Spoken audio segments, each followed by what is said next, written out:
На сьогоднішній день дороги Сміли у вкрай занедбаному стані. Неодноразово водії скаржилися, ями на автошляхах спричиняють численні поломки автомобілів, а інколи й серйозні ДТП. Сьогодні проводити ямковий ремонт міських доріг взялося СКП «Комунальник». І ліквідовувати цю проблему вони почали із центральної вулиці міста – Соборної. Тож поблизу монументу «Гармата» шалені ями вже залатали.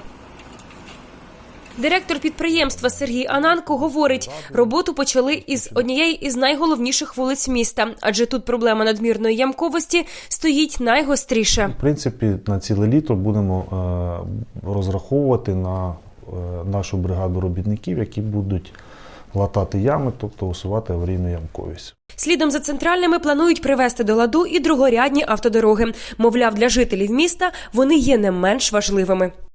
Потім вулиця Перемоги, сама вулиця Перемоги через поліцію і до оптових складів вулиця Севастопольська, яка знаходиться в жахливому стані.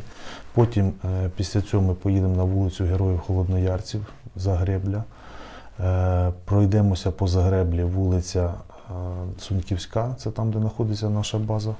Потім по Літвінова, обов'язково, вибачаюсь, не по Літвінова, а по Стаханова, Морочковського, Семена Морочковського, пройдемося по ній.